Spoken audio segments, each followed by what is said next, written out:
Halo semuanya, jadi kenalin aku Chelsea Aurelia Ramadhani. Saya Lakesha Davani Andrea. Saya Adinda Mutiara Azhara Bilqis Salsabila. Hai, perkenalkan nama saya Anissa Syadukatina Umat Nila.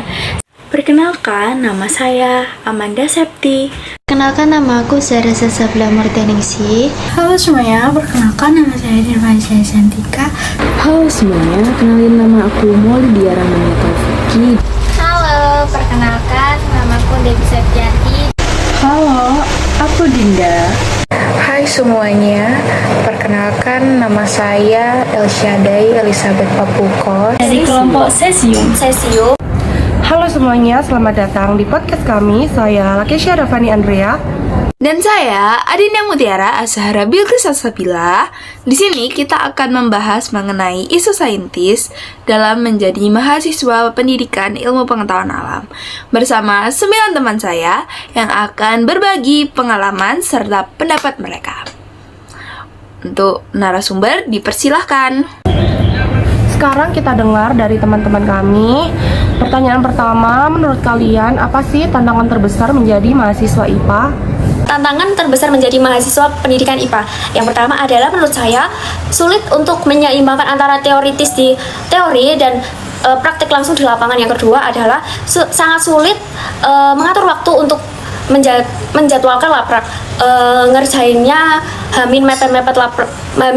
mepet praktikum selanjutnya.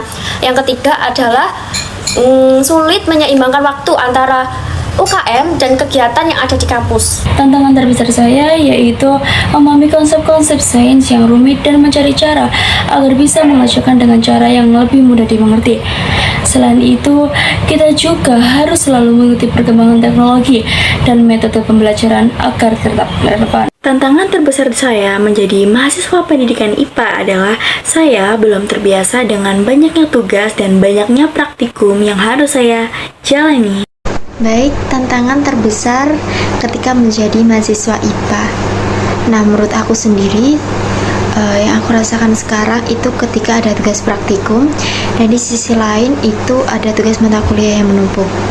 Nah, dari situlah kita dituntut untuk bagaimana kita bisa mengatur waktu dan kita bisa memprioritaskan mana yang lebih dulu dikerjakan dan mana yang tidak perlu dikerjakan. Jadi kalau kita tidak bisa melakukan dua hal itu, maka kita akan keteteran pastinya. Menurut saya, tantangan terbesar menjadi mahasiswa pendidikan IPA yaitu harus menguasai banyak ilmu seperti fisika, kimia, dan biologi.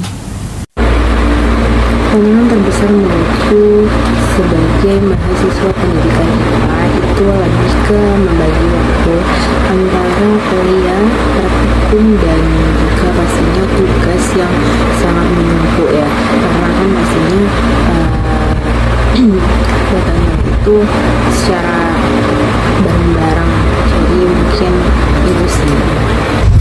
Tantangan terbesar aku setelah menjadi mahasiswa baru di pendidikan IPA adalah cara belajar sebagai mahasiswa, karena sangat-sangat berbeda di masa SMA.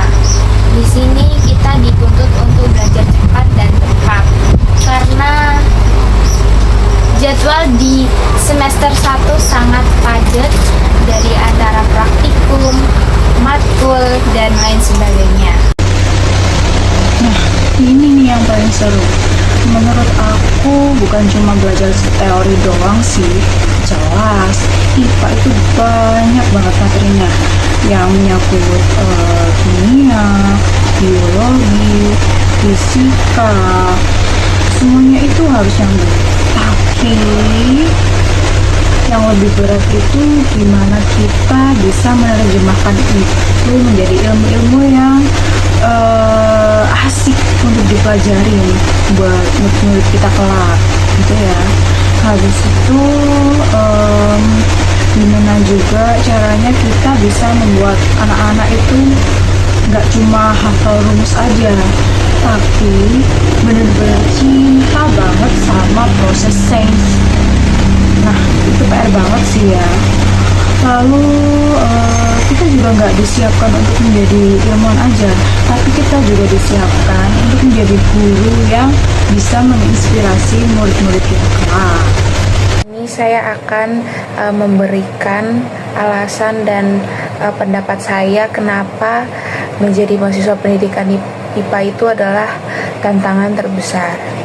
Di sini menurut saya tantangan terbesar menjadi mahasiswa IPA adalah dalam menguasai materi sains yang luas, fisika, kimia, biologi, dan lainnya, dan menghadapi banyak praktikum yang sekarang kita sedang jalani, serta belajar membuat laporan seperti LKM dan sebagainya, serta belajar bagaimana konsep rumit agar mudah dipahami oleh siswa saat kita menjadi guru IPA di kemudian hari.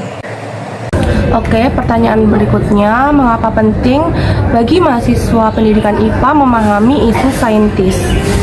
Memahami isu-isu di saintis sangat penting karena dunia sains terus akan berkembang. Mahasiswa pendidikan IPA harus paham tentang isu-isu tersebut karena berkaitan dengan kuliah yang kompleks. Dan oleh karena itu, pembelajaran IPA tidak hanya sekedar hafalan, tetapi juga praktek langsung di lapangan dan juga meneliti. Tetapi juga di pendidikan IPA kita membentuk sikap yang kritis, inovatif, peduli lingkungan, dan tanggap akan perubahan atau perkembangan zaman saat ini. Memahami isu-isu ilmiah sangat penting agar kita bisa mengaitkan pengetahuan sains dan masalah terkini seperti perubahan iklim atau teknologi baru. Hal ini membantu kita untuk mengajak berpikir kritis dan melihat bagaimana sains berhubungan dengan kehidupan sehari-hari. Menurut saya, memahami isu sains sangat penting karena dapat meningkatkan pengetahuan dan wawasan mahasiswa untuk lebih memahami perkembangan terkini dalam bidang IPA. Baik, menurut aku pribadi ya, mengapa penting sekali bagi mahasiswa pendidikan IPA itu harus memahami isu saintis, karena kita sebagai mahasiswa ya nggak cuma harus memahami soal teori, tetapi kita harus melihat ke seliling sekitar kita seperti lingkungan, kesehatan, teknologi, apalagi kita ini Gen Z, jadi kita harus melek sama perkembangan zaman. Karena dengan memahami isu saintis, mahasiswa pendidikan IPA dapat mengetahui perkembangan ilmu, berpikir kritis, dan mengaitkan pembelajaran IPA dengan kehidupan nyata.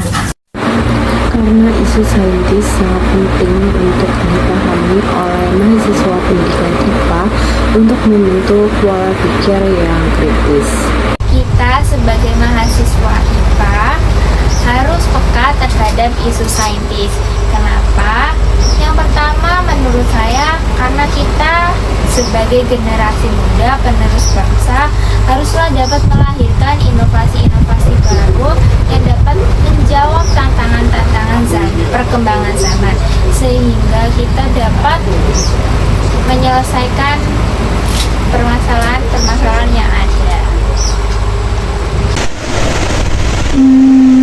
Aku rasa ini krusial banget ya. Kenapa? Karena sains di masa depan itu terus berkembang. Jadi kita itu gak bisa cuma berpatokan sama satu buku itu aja. Bayangin, kita bakal jadi guru di masa depan yang teknologinya itu udah berkembang pesat, teknologi banget gitu sih.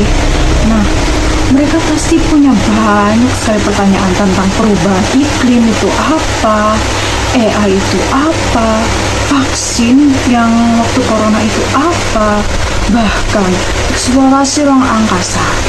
Kalau kita sebagai calon guru itu nggak up to date, gimana kita bisa jawab pertanyaan mereka? Gimana kita bisa membangun literasi sains yang kuat pada diri mereka? Jadi, memahami isu-isu saintis itu bukan cuma tuntutan, tapi kewajiban kita sebagai jembatan antara ilmu dan masyarakat.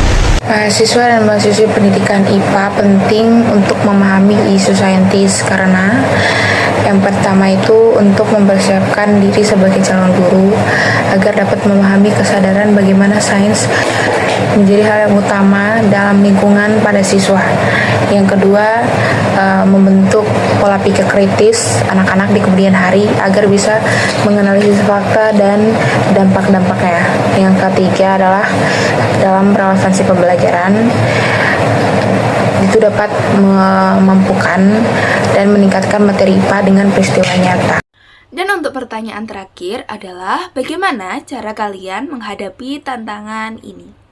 Cara menanggapi tantangan tersebut, yang pertama, aku selalu membaca jurnal atau berdiskusi secara kelompok dan menjelaskan kepada teman-temanku bagaimana sih teori IPA itu atau bagaimana sih hasil pengamatan tersebut. Yang kedua adalah mendiskusikan dengan dosen atau bertanya dengan dosen. Yang ketiga adalah memahami konsep dasar IPA yang sederhana dengan bahasa saya sendiri.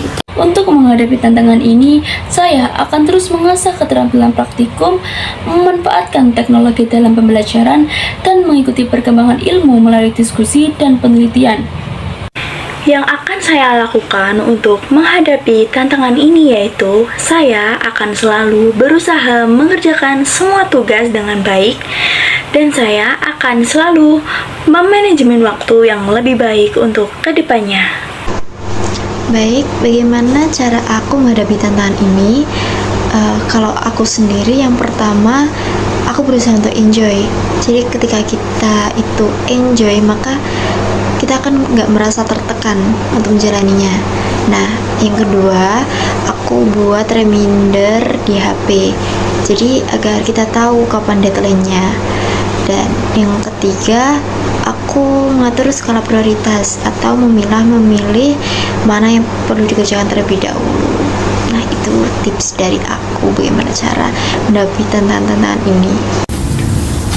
Dengan mengatur waktu, belajar yang konsisten, dan terus beradaptasi dengan perkembangan ilmu. Menurut aku itu kita harus mengatur waktu dengan sebaik-baiknya antara tugas kuliah, praktikum, dan juga istirahat ya tentunya, karena kalau kita melakukan satu dengan yang lainnya itu harus balance supaya kita nggak keteteran juga ya tentunya gitu. Cara saya untuk menghadapi tantangan-tantangan yang ada, menurut saya harus pintar-pintar dalam membagi waktu antara mengerjakan tugas dan belajar, dan saya harus melihat waktu yang memanfaatkan waktu yang ada sebaik-baiknya. Lalu saya harus cepat-cepat beradaptasi, walaupun tidak semua orang mempunyai tipikal orang yang cepat beradaptasi dan berbaur dengan lingkungan yang baru. Tapi setidaknya kita harus cepat beradaptasi agar kita dapat belajar dengan lebih efektif. Oke, untuk cara menghadapinya, menurut aku saat ini tuh ada dua hal. Yang pertama, kita harus aktif di luar kelas. Jadi kita nggak cuma terima materi dari dosen aja. Kita juga bisa mengikuti seminar, membaca jurnal-jurnal ilmiah, atau juga bisa ikut komunitas yang berfokuskan pada isu-isu sains. Dan ini tuh penting banget untuk menambah wawasan kita agar semakin meluas. Dan yang kedua, kita jangan takut untuk bereksperimen di luar kurikulum. Coba kita membuat media pembelajaran yang kreatif, bikin konten edukasi di media sosial, dan terjun langsung mengajar adik-adik di sekitar rumah seperti yang saya lakukan kurang lebih selama 6 tahun mungkin.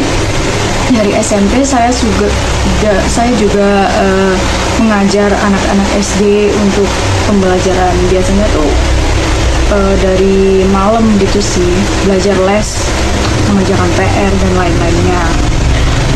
Intinya jadikan tantangan ini tuh sebagai peluang untuk terus belajar dan berinovasi. Dan begitu kita nggak cuma siap jadi guru, tapi kita juga jadi pembelajar seumur hidup yang nggak pernah berhenti dalam berkarya. Gitu. Sebagai mahasiswi pendidikan IPA, saya juga pasti memiliki tantangan. Cara saya untuk mengatasi tantangan tersebut adalah saya tidak tahu, random saja, apapun saya bisa melalui tantangan-tantangan itu dengan cara saya sendiri.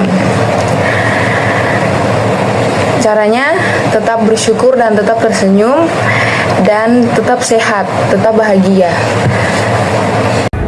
Terima kasih teman-teman atas pendapat dan pandangan dari kalian. Sangat bermanfaat mendengar pengalaman dari kalian.